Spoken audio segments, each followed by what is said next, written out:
Admiral Do-hyun Park stood at the massive window of the peace station, watching the stars. His weathered face, reflected in the thick glass, showed the tiredness he felt deep in his bones. 3 years of these talks had worn him down. He straightened his dark blue uniform and checked the time again. 900 station time. Another day of useless meetings was about to begin. "Admiral, they're ready for us," Captain Han-Sol Kim said from behind him. She held her data tablet close to her chest, like a shield. Her usual confident smile was missing today. "Let me guess," Do-hyun said, not turning around yet. "They made us wait again." 45 minutes this time," Han-Sol replied.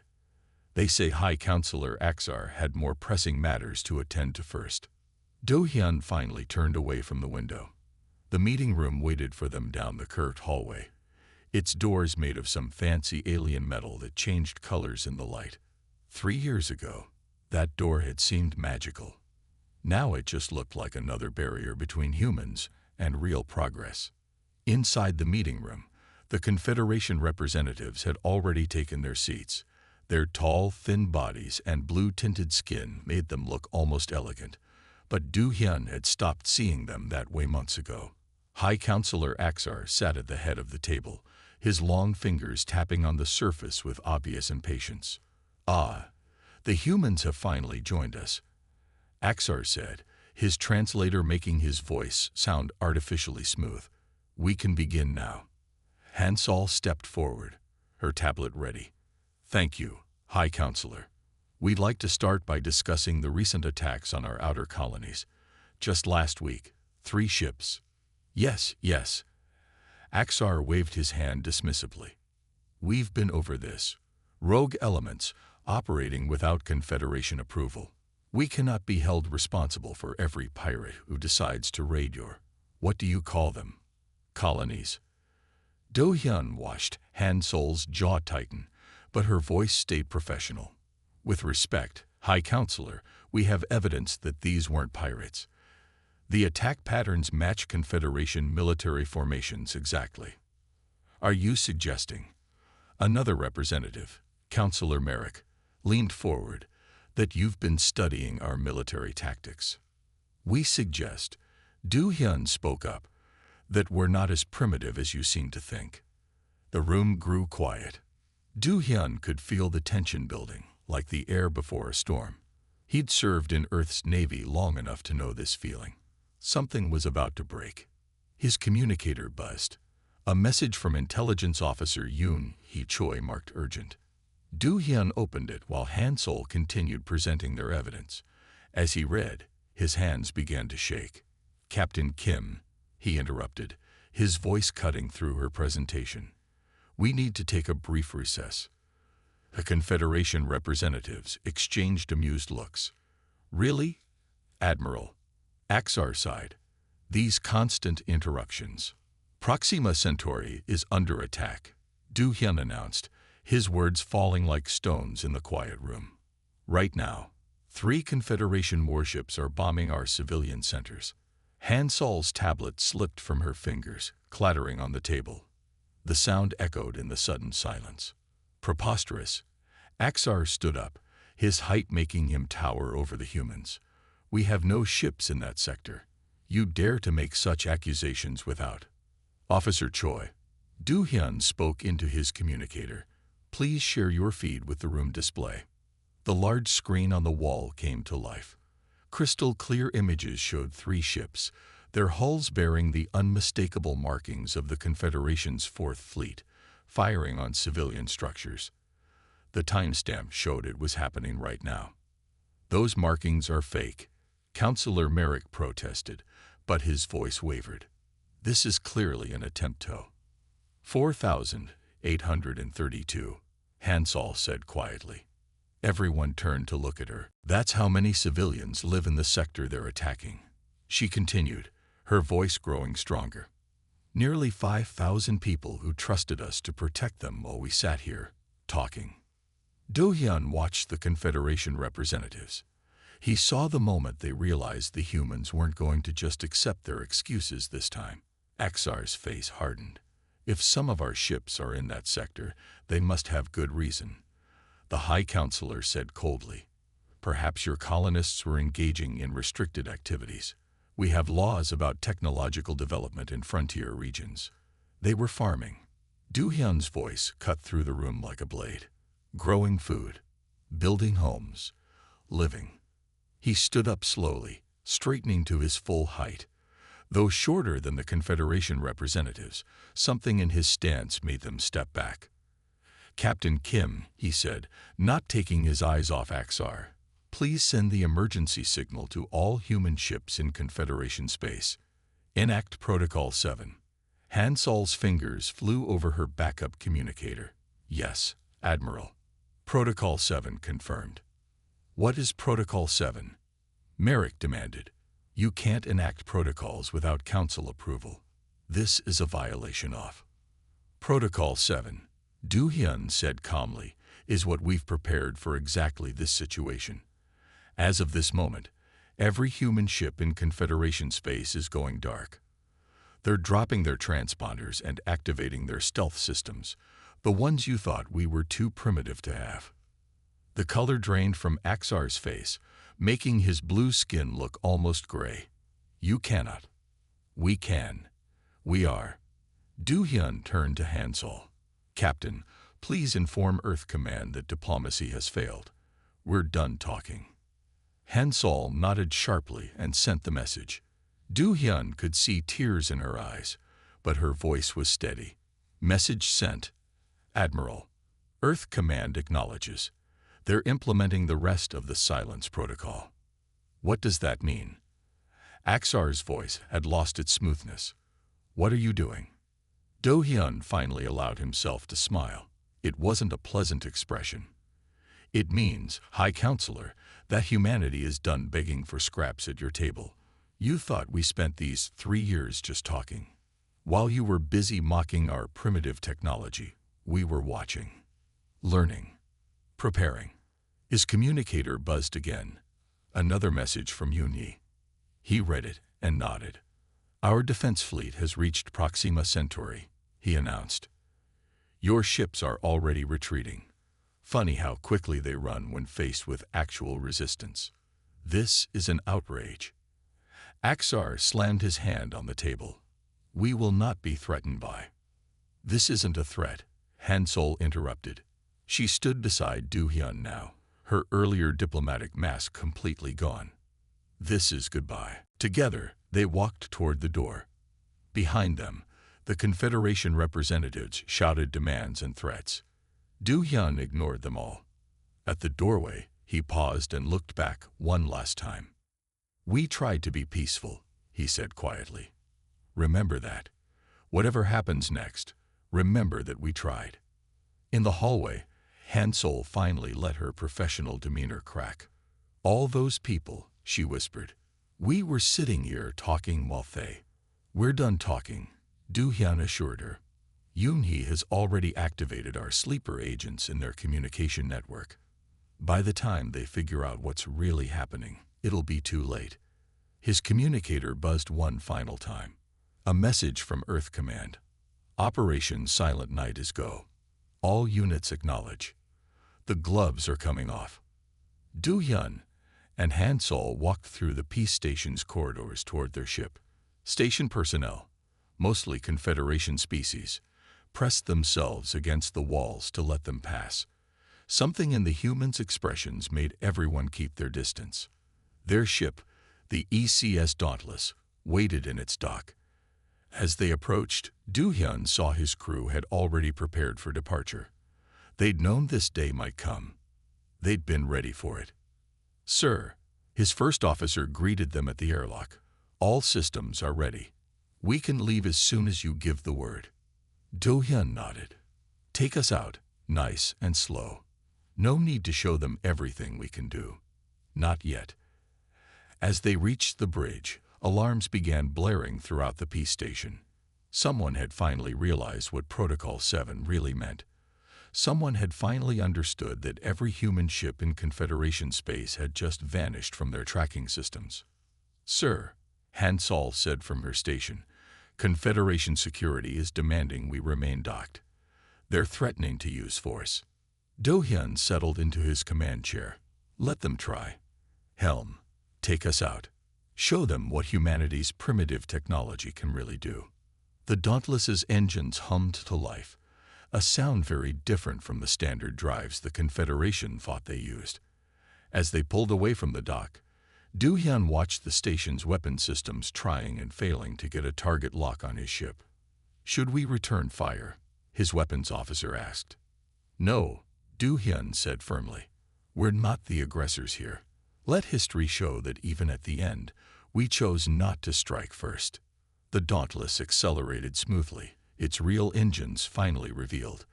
Behind them, the peace station grew smaller, its weapons still firing uselessly into space where their sensors falsely showed the ship to be.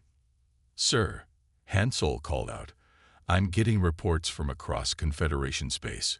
All human ships have gone dark. All outposts are evacuated. We did it. We're really doing it. Yes, Do-hyun said quietly, watching the stars stretch as they prepared for faster-than-light travel. We are.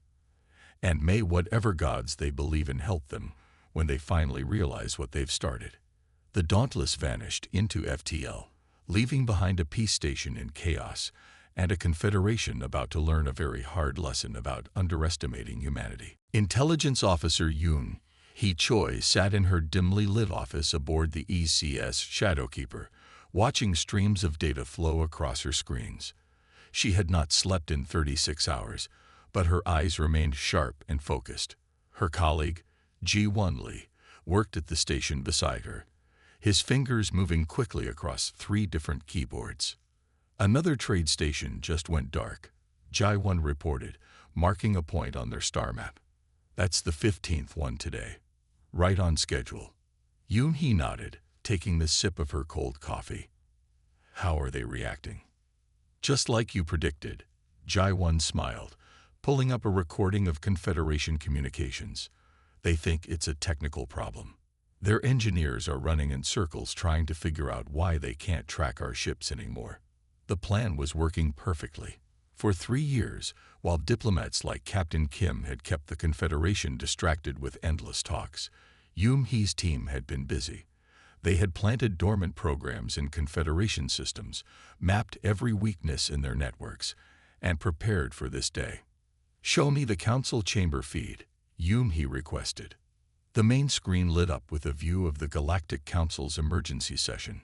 High Counselor Axar stood at the center, his blue skin now pale with anger. This is nothing but a tantrum.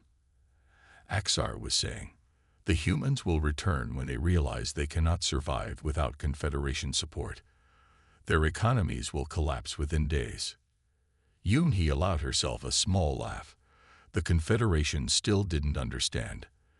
They thought human ships were simply hiding, running away like scared children.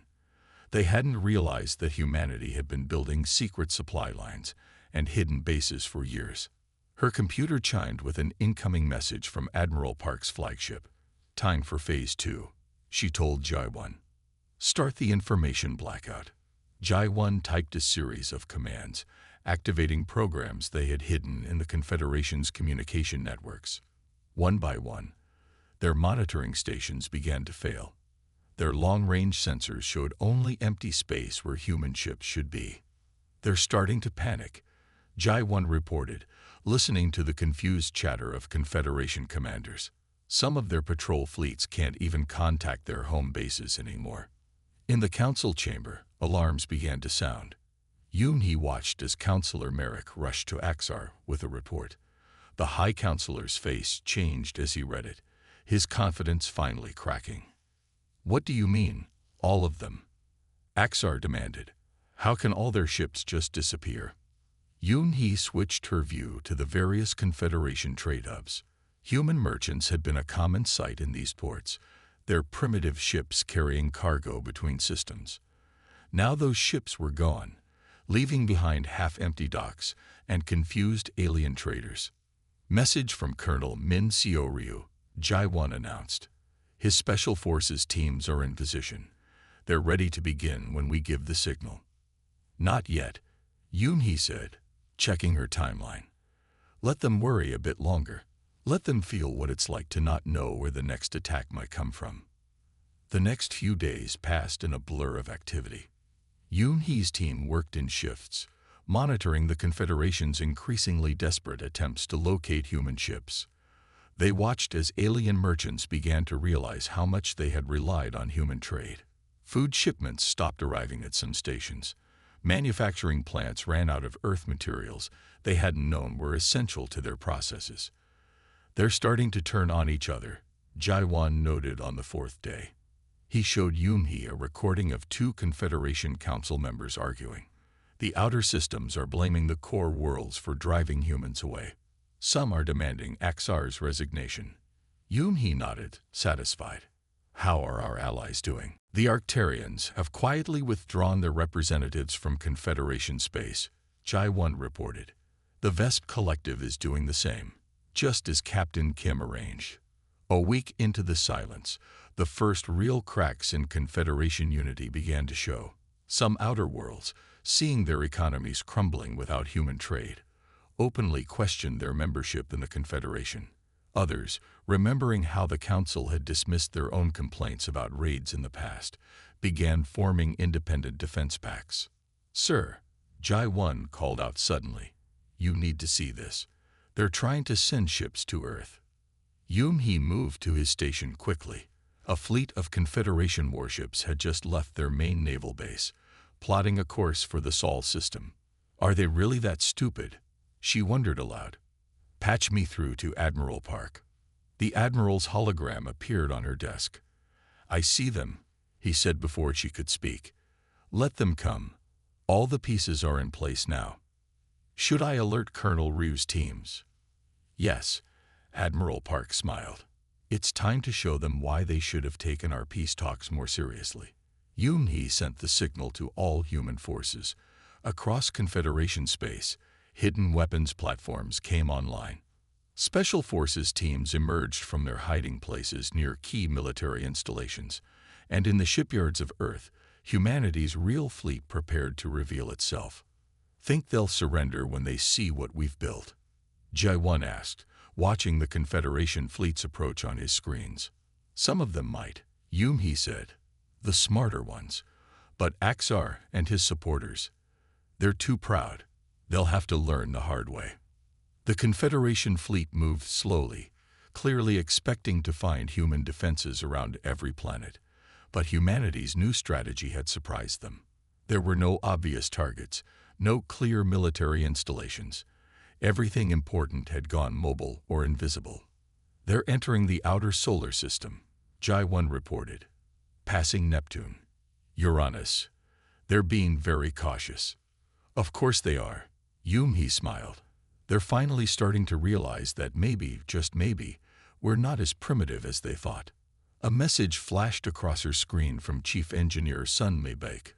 Weapons test successful. All systems ready. Show me the council chamber again, Yoonhee requested.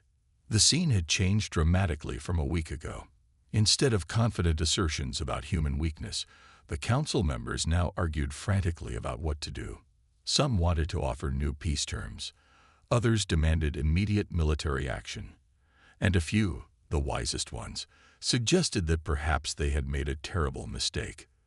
Their fleet has reached the asteroid belt, Jai-1 announced. They're about to find out what Director Kang's been building out there. Yoonhee watched as the Confederation ships approached what they thought was just a mining operation. Their sensors, still based on what they thought humans were capable of, showed nothing unusual. 3, 2, 1. She counted down softly. The asteroid belt came alive. What had appeared to be simple mining stations revealed themselves as massive shipyards. Hundreds of new human vessels, built in secret over the past 3 years, powered up their engines. Send the message, Yoonhee ordered. Jai-1 transmitted the words they had prepared, broadcasting them to both the approaching fleet and the council chamber. You wanted to see humanity's real military capability. Look up. In the council chamber, faces turned pale as new sensor data arrived. Above every major Confederation world, Hidden human ships suddenly appeared. They had been there for months, cloaked by technology the Confederation hadn't believed possible. Now they understand, Yoon, he said quietly. Now they know why we stayed quiet for so long. We weren't just talking. We were getting ready. She looked at the fear on the council members' faces and felt no satisfaction, only sadness that it had come to this. They had tried peace. They had tried diplomacy. Now it was time to try things humanity's way. Send the final message to Admiral Park, she told Jae-won. Operation Silent Night is complete. All pieces are in position. As she watched the Confederation leadership scramble to respond to this new reality, Yoon-hee thought about all the human colonies that had suffered while they prepared, all the attacks they had endured, all the insults they had swallowed, all leading to this moment. They thought our silence was weakness, she said to Jae-won. They're about to learn that sometimes silence is just the calm before the storm. Factory director Tai Yang Kang walked through the massive shipyard hidden inside Ceres, the largest asteroid in the belt between Mars and Jupiter. The sound of his boots echoed off metal walls as workers and robots moved around him, building humanity's new fleet. Above him, through the transparent ceiling, he could see Earth's ships taking position, preparing for what would come next. Director, his assistant called, running up to him with a tablet. Chief Engineer Bake needs you in Testing Bay 4. They're ready to show you the new weapon systems. Tai Yang nodded and changed direction. The testing bays were the most heavily guarded part of the facility. For 3 years, they had kept their real progress hidden from the Confederation spies. Now, finally, they could work in the open. Chief Engineer Sun Mi-buk waited for him in the testing bay. She stood next to something covered by a large tarp, her usual serious expression replaced by an excited smile. Director Kang, she greeted him. Thank you for coming. I think we've done it. The weapon system the Confederation said was impossible. We made it work. Tai Yang watched as she pulled away the tarp. Under it sat what looked like a simple metal cube, about the size of a car. But he knew better. Inside that cube was technology that would change everything. Show me, he said. Sun Lei pressed a button on her control pad. The cube hummed to life, energy flowing through patterns on its surface. On a nearby screen, they could see its effect. A perfect hole cut through 3 meters of Confederation battle armor. They always said their shields were unbeatable, Sun Mai explained. They were so proud of their energy barrier technology, but they never thought to defend against something that could simply ignore those barriers completely. Tai Yang walked around the cube, studying it carefully. How many can we make? With the automated factories running at full speed, we can outfit the entire fleet within 2 weeks. Sun Mi's eyes shone with pride. And that's just the beginning. Wait until you see what Colonel Ryu's teams can do with the portable versions. As if summoned by her words, Colonel Min-seo Ryu appeared in the doorway. He wore the new combat armor they had developed, its dark surface seeming to shift and change as he moved. Director, Chief Engineer, he nodded to them. I hear the weapons test was successful. Better than we hoped, Sun Mai replied. Your Special Forces teams will have them within days. How is the training going? Min-seo's smile was sharp.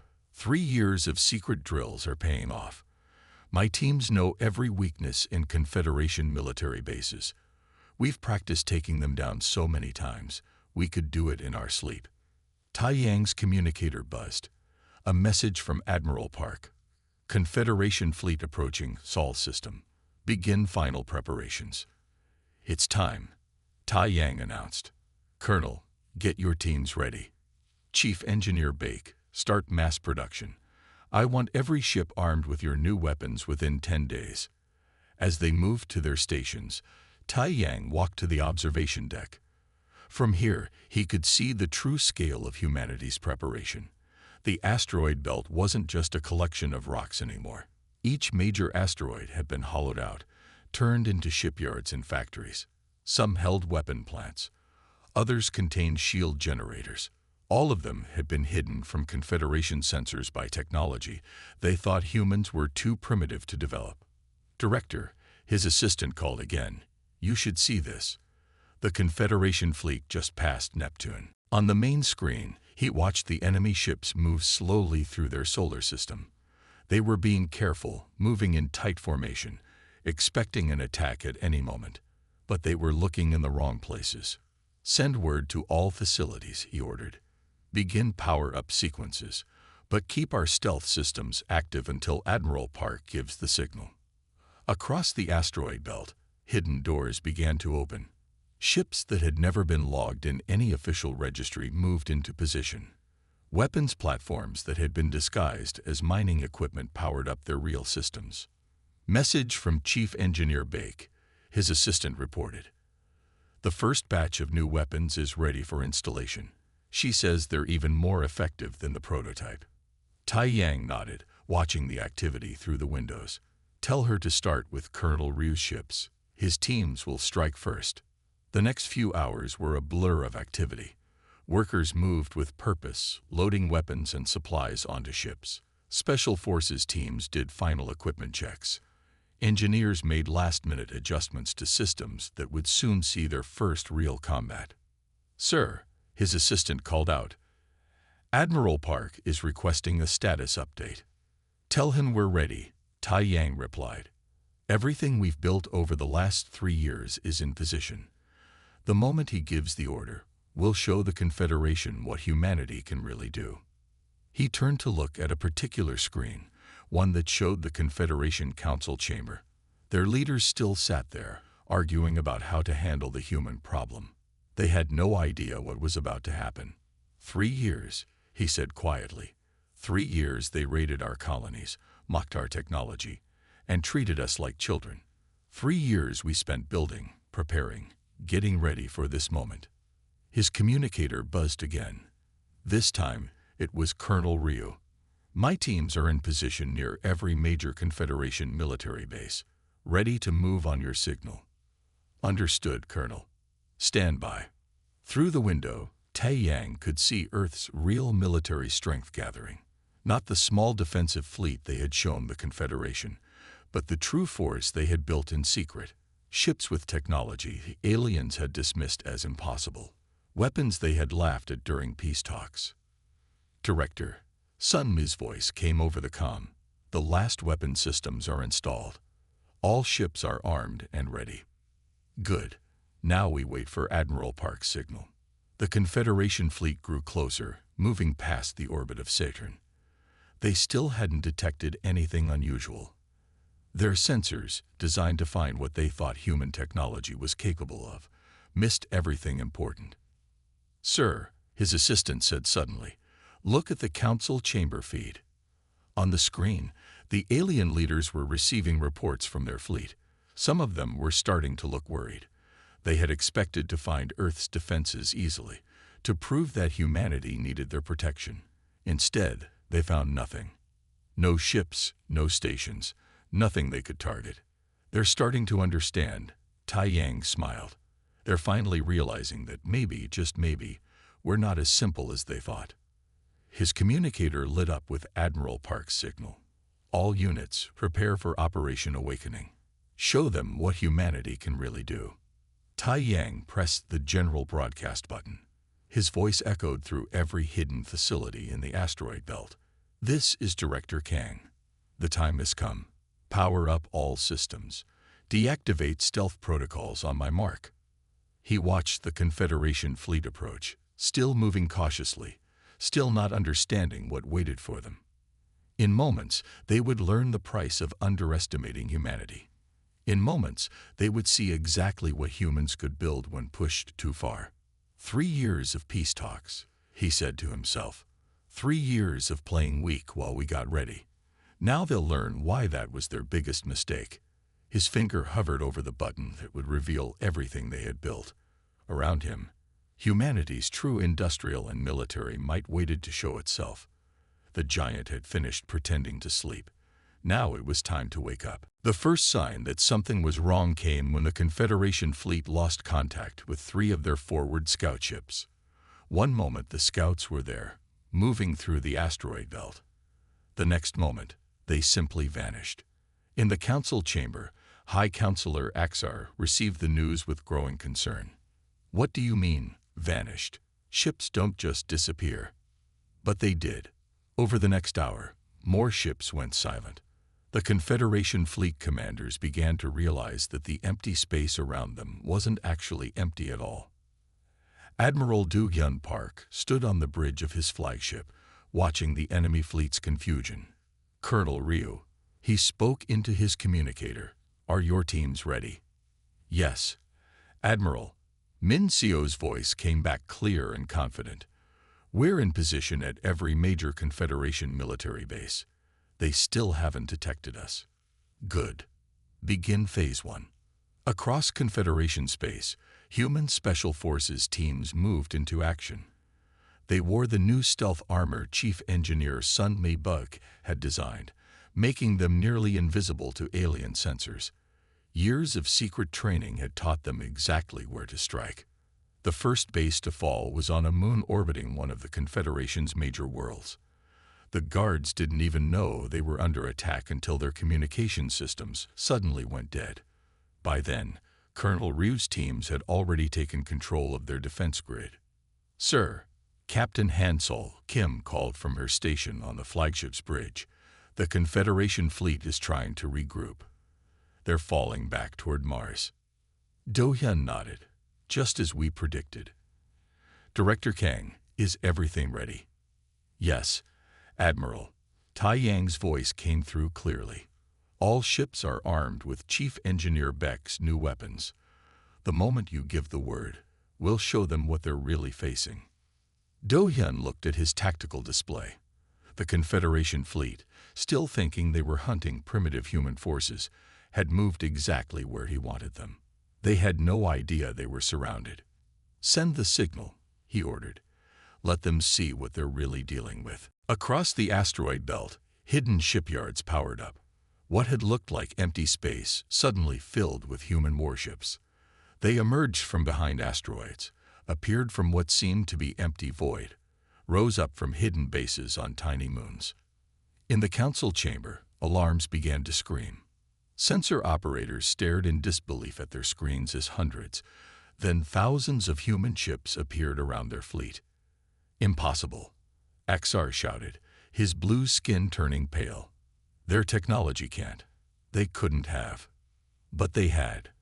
While the Confederation mocked humanity's primitive technology during peace talks, humans had been building something far beyond what the aliens thought possible.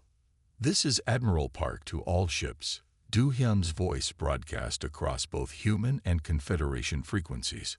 You are surrounded. Power down your weapons and prepare to be boarded. The Confederation fleet commanders tried to fight. Their ships turned, bringing weapons to bear on the nearest human vessels. But humanity had spent 3 years preparing for this moment. Chief Engineer Sun Mi's new weapons cut through Confederation shields like they weren't even there. The aliens had never imagined that someone could develop technology that simply ignored their defensive systems. Sir, Hansol reported, Colonel Ryu's teams have taken control of 15 major military bases. The Confederation's response teams can't reach them because Intelligence Officer Choi has completely shut down their communication networks. Do-hyun watched as more Confederation ships surrendered. Some tried to run, but found themselves trapped by technology they hadn't believed humans could create. Others tried to fight, only to discover that their supposedly superior weapons couldn't penetrate the new human defense systems. In the council chamber, the alien leaders finally began to understand the full scale of their mistake. Reports flooded in from across their territory. Human special forces had taken control of key military installations. Hidden human ships appeared in orbit around their most important worlds. Their communications were in chaos, their defensive networks compromised. How? Counselor Merrick demanded, his voice shaking. How did they hide all of this from us? The answer came from Captain Hansol Kim, her face appearing on their main screen. She looked different now, no longer the humble diplomat they had dismissed so easily during peace talks. You gave us 3 years, she said simply. 3 years of peace talks where you mocked us, insulted us, and raided our colonies. Did you think we were just sitting there taking it? We were watching, learning, preparing. Do-hyun stepped into view beside her. Every time you showed us your technology, thinking we were too primitive to understand it, we were studying it. Every time you demonstrated your weapons, thinking you were intimidating us, we were figuring out how to counter them. But the peace talks. Axar stuttered. You seemed so eager to join the Confederation, so willing to accept our guidance. We were eager for peace, Han Sol corrected him. We tried everything we could to avoid this moment, but you mistook patience for weakness. You confused diplomacy with submission. Around them, the battle, if it could even be called that, was ending. Most of the Confederation fleet had surrendered. Those few ships that tried to fight quickly discovered that humanity's new weapons made their famous shields useless. Admiral, Yoon-hee's voice came through. All Confederation military bases are under our control. Colonel Ryu's teams report minimal resistance. Most of their forces surrendered as soon as they realized what was happening. Do-hyun nodded.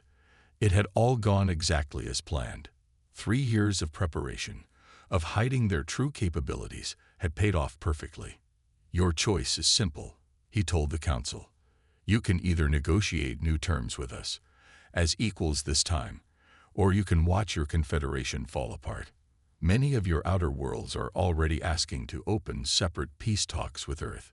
The council chamber erupted in argument. Some members demanded immediate surrender. Others called for continued resistance. But High Counselor Axar just sat there, staring at the screens showing human ships around every major Confederation world. How did we not see this coming? He whispered. You saw what you expected to see, Han Sol answered. You were so convinced of your superiority that you never imagined we could surpass you. That was your first mistake. Your second was giving us time to prove you wrong. As the council argued, Do-hyun looked out at the stars. Humanity had never wanted this conflict. They had tried peace, tried diplomacy, tried everything they could to avoid violence. But when pushed too far, they had shown exactly what humans could do when united against a common threat. Send word to all forces, he ordered. The war is over. It ended before it truly began. Now comes the hard part, making sure this never happens again. In the aftermath, as Confederation leaders signed new treaties and human ships took up positions around their worlds, many aliens asked the same question. How had they misread humanity so badly? The answer was simple, though few wanted to admit it. They had looked at humans and seen what they wanted to see, a primitive, weak species begging to join their civilization. Instead, they should have looked closer and seen what humanity really was, a sleeping giant that they had foolishly chosen to wake up.